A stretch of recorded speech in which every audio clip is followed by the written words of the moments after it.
ইতিহাসের প্রথম ব্যক্তি যিনি লেখার সূচনা করেন। তাকে মানব জাতির প্রথম সায়েন্টিস্টও বলা হয়, কেননা তিনিই প্রথম কলম ব্যবহার করেছিলেন এবং প্রথমবার আসমানে গ্রহ ও নক্ষত্রের গতিবিধি পর্যবেক্ষণ করে মানুষের জীবন সহজতর করেছিলেন।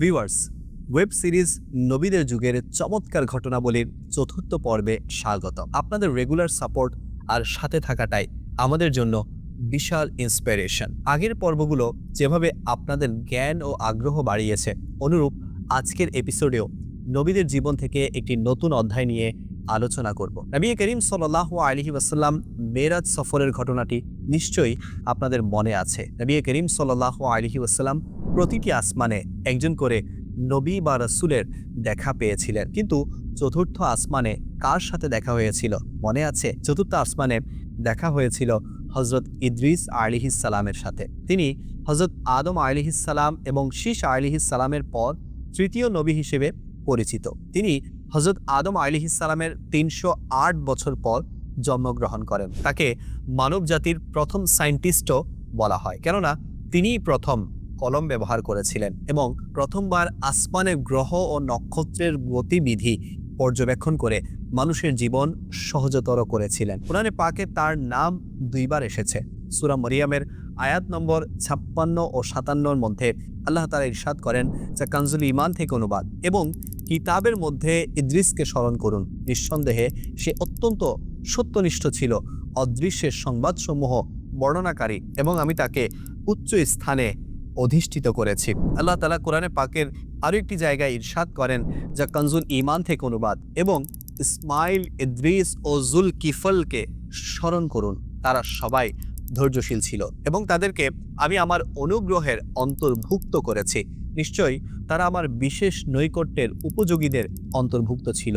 পবিত্র কুরআনে হযরত ইদ্রিস আলাইহিস সালামের ব্যাপারে এই দুই আয়াত এসেছে। নবী রাসূলদের মতো তার জীবনীও আমাদের জানতে হয় ইসলামিক হিস্ট্রিয়ান এবং ওলামাদের বর্ণনা থেকে, যা কুরআন এবং সহিহ হাদিসের মতো নির্ভুল না হলেও এই সকল আলোকিত ব্যক্তিদের ব্যাপারে একটি স্বচ্ছ ধারণা লাভের উপযোগী। সেই সাথে মনে রাখতে হবে, এই সকল মহান ব্যক্তিদের ব্যাপারে কুরআন এবং হাদিসে সরাসরি বিস্তারিত তথ্য নেই। তাদের জীবনী নিয়ে স্কলারদের মধ্যে যথেষ্ট মত পার্থক্য রয়েছে এবং সাধারণ মুসলিম হিসেবে আমাদের সেই মত পার্থক্যের প্রতি শ্রদ্ধাশীল হওয়া অত্যন্ত জরুরি। একদল স্কলারদের মতে ইদ্রিস আলাইহিস সালাম হযরত শীস এবং হযরত নূহ আলাইহিস সালামের মাঝখানে প্রেরিত নবী এবং হযরত আদম আলাইহিস সালামের দৌহিত্রের ঘরের দৌহিত্র এবং তারও ঘরের দৌহিত্র, অর্থাৎ তাদের মধ্যে ৬টি প্রজন্ম গত হয়েছিল। আর অবাক করা বিষয় হচ্ছে, যেহেতু সেই সময়কার মানুষ হায়াত পেত অনেক বেশি,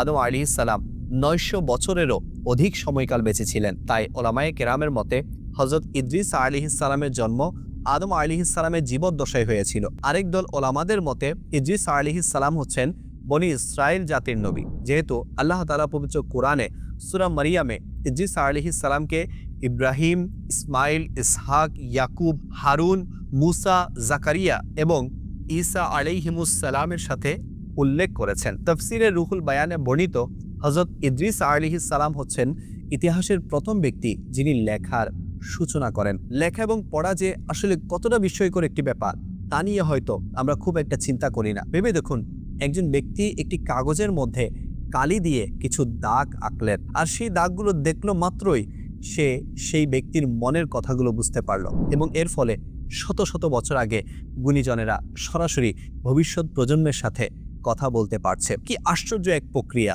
লেখার মাধ্যমে জ্ঞান প্রচারের এই অবাক করা বিষয়ের প্রতি আল্লাহ তাআলা আমাদের দৃষ্টি আকর্ষণ করে সূরা আলাকে বলেন, যিনি কলমের মাধ্যমে শিক্ষা দিয়েছেন। বর্তমান যুগে মোবাইল কম্পিউটার ছাড়া গোটা বিশ্ব অচল। এই পুরো প্রযুক্তি জুড়েই রয়েছে মানুষের লেখা ও পড়ার ক্ষমতা এবং আল্লাহর নিয়ামত রাজির জ্ঞান চর্চার এই অলৌকিক পদ্ধতির সূচনা করেছিলেন হযরত ইদ্রিস আলাইহিস সালাম। সেই সাথে হযরত ইদ্রিস আলাইহিস সালামই বস্ত্র সেলাই শিল্পের সূচনা করেন। এর পূর্বে পোশাক হিসেবে মানুষ সাধারণত জীবজন্তুর চামড়া ব্যবহার করতেন, আর এখন সেই বস্ত্র শিল্প এত এগিয়ে গেছে যে এই বস্ত্র তৈরিকে কেন্দ্র করে কোটি কোটি মানুষ তাদের জীবিকা নির্বাহ করে। হযরত ইদ্রিস আলাইহিস সালাম আরও আবিষ্কার করলেন লোহা দিয়ে অস্ত্র তৈরির পদ্ধতি, যার মাধ্যমে তিনি অন্যায়ের বিরুদ্ধে যেন প্রতিবাদ শুরু করতে পারেন। এবং কিছু ওলামার মতে তিনিই ছিলেন প্রথম নবী যিনি আল্লাহর রাস্তায় যুদ্ধ করার বিষয়টি আরম্ভ করেন। আল্লাহ তাআলা যখন পবিত্র কুরআনে বলেন তিনি ইদ্রিস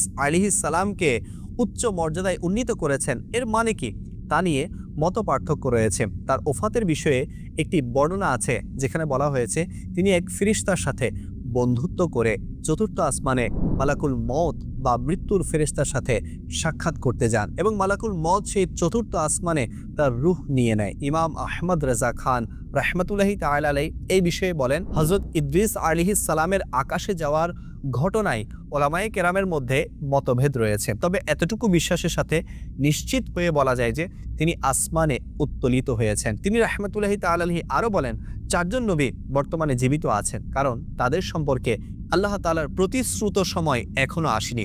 চারজন জীবিত নবীর মধ্যে হযরত খিজির আলাইহিস সালাম এবং হযরত ইলিয়াস আলাইহিস সালাম পৃথিবীতে আছেন, আর হযরত ইদ্রিস আলাইহিস সালাম এবং হযরত ঈসা আলাইহিস সালাম আছেন আসমানে। ভিউয়ার্স, আমরা শুধু এতটুকুই বলতে পারি, হযরত ইদ্রিস আলাইহিস সালাম যে সময়ে দুনিয়ায় প্রেরিত হয়ে থাকেন না কেন, আল্লাহ পাক তাকে বিশেষভাবে সম্মানিত করেছেন এবং তিনি মানব ইতিহাসের মধ্যে একজন অত্যন্ত গুরুত্বপূর্ণ ব্যক্তি। হযরত ইদ্রিস আলাইহিস সালামের পর একটা লম্বা বিরতি থাকে যখন কোনো নবী রাসূল প্রেরিত হননি। সেই সময়টায় শয়তান অত্যন্ত কুটিল আর দীর্ঘমেয়াদী পরিকল্পনা নিয়ে সমাজে পাপ ছড়িয়ে দেওয়ার উদ্দেশ্যে নেমে পড়ে। মানুষ সেই সময় লেখালেখি এবং আঁকাআঁকি করতে পারত। সে মানুষের সেই দক্ষতাকে কাজে লাগিয়ে শিরকের দিকে ঠেলে দেওয়ার চেষ্টা করে। সেই সময় কোনো ধার্মিক মানুষ বা ভালো কোনো মানুষ মারা গেলে শয়তান বলতো, মানুষ কত ভালো ছিল, তোমাদের উচিত তাকে মনে রাখা, তোমরা তার একটা ছবি তো আঁকতে পারো, না হলে ভবিষ্যৎ প্রজন্ম তাদের ব্যাপারে জানবে কিভাবে। এর পরের প্রজন্মকে সে প্ররোচিত করলো পুণ্যবান পূর্বপুরুষদের মূর্তি বানাতে। তার পরের প্রজন্মকে সে বুদ্ধি দিল, শুধু মূর্তি বানিয়ে ফেলে রাখলেই কি আর শ্রদ্ধা করা হলো? এই মূর্তিগুলোকে সিজদা করো। না না, ইবাদত করার উদ্দেশ্যে সিজদা করবে না, শুধু শ্রদ্ধা জানানোর জন্য সিজদা করবে। এই দুটি বিষয় তো এক নয়। তার পরের প্রজন্মগুলোকে বলল, দেখো তোমাদের মা বাবা দাদা দাদি এই মূর্তিগুলোকে পূজা করত, তোমরা একইভাবে তাদের পূজা না করলে তোমাদের উপর আল্লাহর গজব নেমে আসবে। এভাবে একটু একটু করে শয়তান মানব সমাজে শিরকের বিষ বাষ্প ছড়িয়ে দিতে লাগলো। আমাদের খেয়াল রাখতে হবে, শয়তানের মনে মানব জাতির জন্য যে হিংসা ও বিদ্বেষ রয়েছে তা এতটাই ভয়াবহ যা তাকে পুরোপুরি ধ্বংসের দিকে ফেলে দিয়েছে। এই হিংসা এতটাই প্রবল যে সে অকল্পনীয় পর্যায়ের ধৈর্য নিয়ে মানুষকে বিপদগামী করার মিশনে নেমেছে। আর এই ধারাবাহিকভাবে মানুষকে ধোঁকা দেওয়ার কৌশল আমাদের সবসময় মাথায় রাখা উচিত, যেন আমরা নিজেদের সমাজের দিকে তাকিয়ে বুঝতে পারি শয়তান বর্তমান সময়ে কিভাবে কাজ করছে। আর শয়তানের আরেকটি কৌশল হচ্ছে মানুষকে হতাশ করা। ভাবা যায় চারদিকে এত পাপ, এত জুলুম, মনে হতে পারে বর্তমান বিশ্ব হয়তো শয়তানি নিয়ন্ত্রণ করছে। এটাও একটা ধোঁকা, কেননা গোটা মহাবিশ্বের একমাত্র নিয়ন্ত্রক আল্লাহ পাক। শয়তান শুধু আমাদের মনে ফিসফিস করে কুবুদ্ধি দিতে পারে, তার আমাদের উপর কোনোই কন্ট্রোল নেই। চারিদিকে অনেক অন্যায় অনাচার ছড়িয়ে পড়েছে।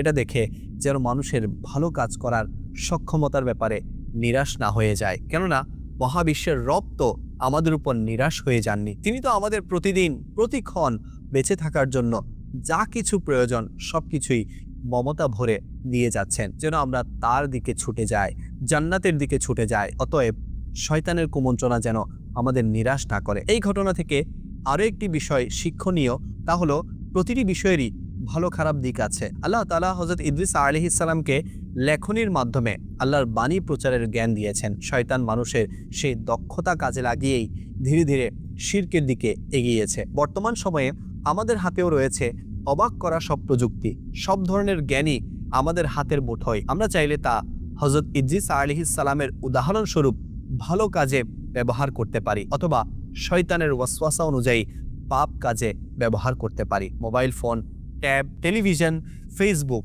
টুইটার, ইনস্টাগ্রাম, আধুনিক জীবনের এই নিয়ামতগুলো থেকে শুরু করে আমাদের চোখ, কান, হাত, পাকে আমরা কি কাজে লাগাচ্ছি। শয়তান সবসময় চেষ্টা করবে অন্যায় ও পাপকে আমাদের কাছে খুব ভালো একটা কাজের মতো করে তুলে ধরতে। ভিউয়ার্স, এরপর যে নবীর জীবনী নিয়ে আমরা আলোচনা করব তার ব্যাপারে কোরআনে পাকে পুরো একটি সূরা নাজিল হয়েছে। দীর্ঘ 950 বছর ধরে তিনি মানুষকে ধৈর্য আর সহানুভূতির মাধ্যমে আল্লাহর পথে ডেকেছেন। তিনি এমন এক নবী যিনি আল্লাহর হুকুমে বিশাল আকার এক জাহাজ তৈরি করেছিলেন, যেন অবিশ্বাসীদের কাছ থেকে আল্লাহর প্রেরিত শাস্তি থেকে বিশ্বাসীরা রক্ষা পান। বলতে পারবেন কি তার নাম?